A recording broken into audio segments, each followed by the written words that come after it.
кога сте дел од Црвениот крст? Па мислам многу долго. Прв пат почнав кога имав 10 години, како член на тимот по прва помош во моето основно училиште. Значи, од тогаш влезе некако целиот тој вирус на Црвениот крст во мене и како што можеш да видиш и самата се уште во Црвен крст, меѓутоа сега веќе како професионалец, заради тоа што имав моменти кога бев волонтер до завршувањето на моето универзитетско образование, па потоа работев во Меѓународниот Црвен крст и сега сум во нашиот, во Скопскиот Црвен крст. Во оваа дистанца на време, дали мислите дека вашата професија ве одбра или вие ја одбравте?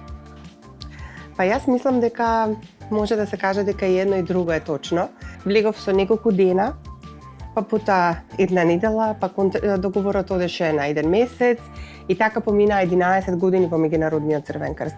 И тоа некако зборува дека тие две работи се надополнуваа. Јас со целата моја емпатија, со целото мое, да кажам, вложување во сите тие проекти да им се помогне на луѓето во неволја и таа енергија и тој карактер вајде што го имам во себе, на некој начин придонесе да тоа ми стане мене професија веќе.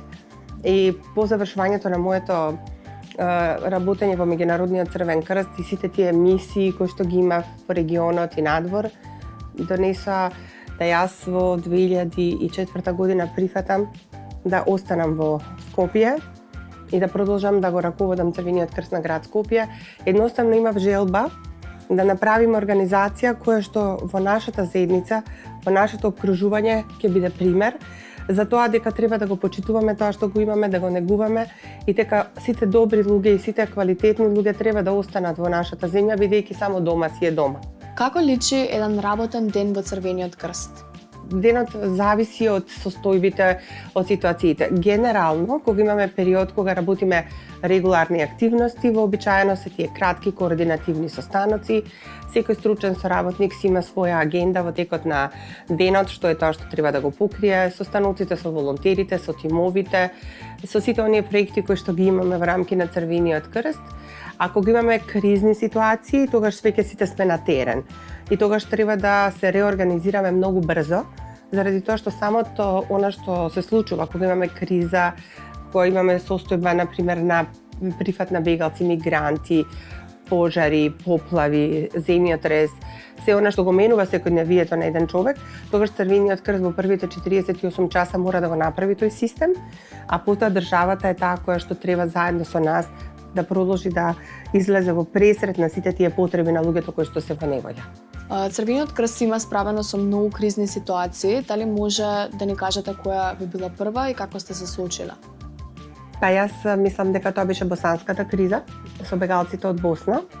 Тоа беше во далечната 93-та, сега од оваа перспектива, заради тоа што тогаш прв пат ние се соочивме во државата во која што заеднички живеевме со луѓе кои што го спакувале својот живот во една торба и едноставно тргнале од своите домови да најдат прибежиште во други држави.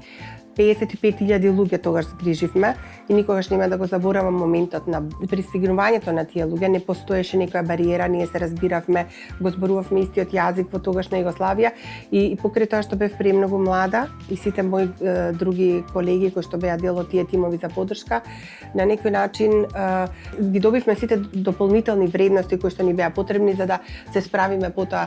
Косовската криза дојде, 440.000 бегалци, кампови, најголемиот камп беше во село Чигране, каде што имавме сместено 44.000 луѓе во шатори.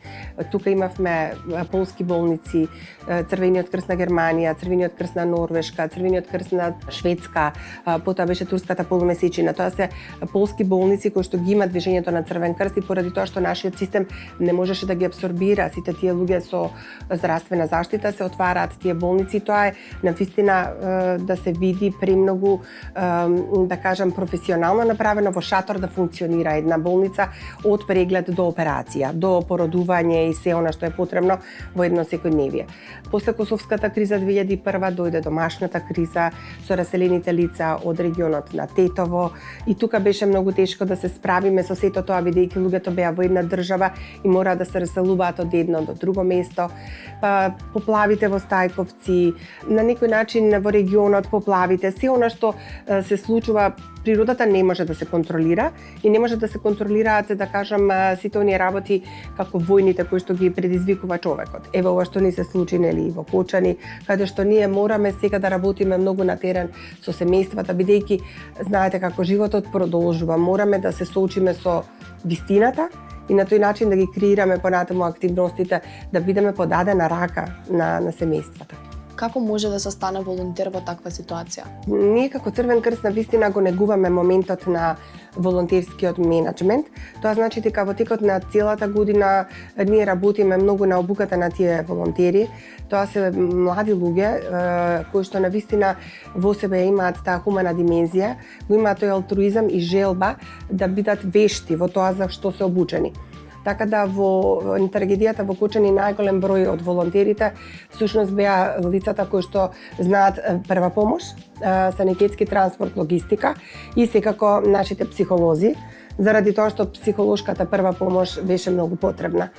165 луѓе на терен многу брзо, уште во неделата, а најголема поддршка дадовме во четвртокот кога моравме да се збогуваме со 59 лица кои што го загубија животот. Да се биде волонтер треба да се почитува само кодексот на однесување што Црвениот крст го има, кога се станува волонтер, да ги почитува основните принципи на Црвениот крст, каде што еден од најважните принципи тоа е хуманоста, неутралноста и непристрасноста. Би сакала да го споделам со тебе и еден нов, да кажем, една нова алатка за регрутирање на волонтерите. Тоа е Тим Македонија. Значи, нашите проценки покажаа дека во време на кризи поголем процент, значи негде 60%, се луѓе кои што влегуваат во Црвениот крст со своето знаење, со кратка дисеминација, што значи да се носи овој амблем, и ги даваат своите животни професионални искуства за да се справиме со кризата. Најмногу редовни, да кажам, активни волонтери се младите луѓе, секако крводарителите, инструкторите по прва помош. Секој човек може да биде волонтер. Секој од нас има многу време во својот живот да одвои барем 1 до 2 часа во текот на неделата, во текот на месецот, значи својата професија да ја внесе во Црвениот крст, својата хумана димензија и на тој начин таа армија на волонтери кога ќе биде многу голема, ние успеваме да се справиме со сите предизвици на терен. Кој е вашиот најмлад волонтер и дали може да дадете некоја порака за младите? Вообичаено најмладите волонтери се всушност осмоделенците, кои што на некој начин тогаш осознаваат најмногу за идејата за Црвениот крст. Меѓутоа, интересно е што веќе имаме во план да ги вратиме сите оние проекти и мали програми во градинките, каде што преку нашето мече, кое што е препознатлив знак за давање на прва помош, сакаме да влеземе и во детските градинки на територијата на нашиот град, а потоа тоа да го прошириме и низ државата. Пораката би била: бидете хумани, поделете го тоа што го имате со другите, дојдете во Црвениот крст, волонтирањето ќе ве направи многу по-социјално одговорна личност. Ќе бидете квалитетни за себе, меѓутоа и за другите. Меѓу најбитните алатки за регрутирање на млади луѓе во Црвениот крст е програмата за промоција на хумани вредности. Дали може да ни кажете малку повеќе околу тоа? Да, тоа е една програма која што е Made in Macedonia, така милуваме да кажеме, бидејќи на вистина е создадена тука во нашата држава и на некој начин сите во регионот и надвор и пошироко ја користат. Меѓутоа за тоа повеќе може да ни каже Александра, која што долго време го работи тој програм. Накратко кажано, ПХВ програма или промоција на хумани вредности веќе 25 години функционира во нашата земја. Таа е измислена согласно потребите кои што ги имавме во земјата, за да ги задоволиме потребите на волонтерите во земјата. Се имплементираат во секој град каде што имаме локални канцеларии, што значи повеќе од 33 општински организации. Секоја година обучуваме млади на возраст од 13 до 17 години како да изработуваат мали проекти за добробит на заедницата. Купната бројка е 1200 млади луѓе луѓе кои што изработуваат некаде околу 150 мали проекти, тие действуваат здружено, тимски, прават проценки на терен, што е тоа што може да го променат и потоа действуваат. Навистина тие се едни амбасадори на солидарноста, на хуманоста, која што ја шириме низ целата држава. Во текот на годината тие дават некаде околу 40.000 волонтерски часови, преку кои што поттикнуваме активен пристап во животот, преку кои што младите излегуваат од својата комфорна зона, учат за теорија, поврзуваат со пракса и ги поврзуваат вештините кои што се однесуваат токму на вештини кои што им се важни во типот на оние социјални вештини, меки вештини кои што ни на едно друго место не се учат, туку да речам преку волонтирање.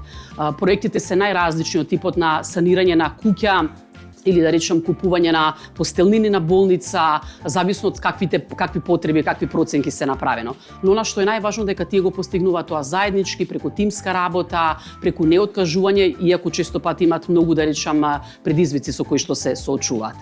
Во текот на годината младите ги изработуваат овие мали проекти, на крајот се доделува како награда за сите оние кои што се најдобри, да речем, проекти, но најважно е дека тие се всушност се промениле самите себе си, поминале некое корисно време за заедницата, притоа менувајќи се самите себе си. Јас и моето семејство веќе неколку години донираме на Црвениот крст константно. Со мене имам донесено неколку парчиња облека кои имаат сентиментална вредност и би сакала да ги донирам за да може во иднина некој да си ја најде таа вредност во тие облеки пак. Да, многу добро кажано, заради тоа што тоа и беше идејата. Копче е една поинаква продавница, токму заради тие вредности кои што пред малку ги говореше. Тоа значи дека идејата ни беше луѓето да ги донираат парчињата облека и да ни го продолжат векот на живењето кај некој друг. Во моментот кога ние сме заситени од нешто што сме го носеле, а има многу голема сентиментална вредност, најубавото нешто е таа позитивна енергија да се пренесе кај некој друго семејство. Здраво! Здраво! Овие алешта официјално ви ги донирам. Секој посебно парче има сентиментална вредност за мене. Од каде да почнам?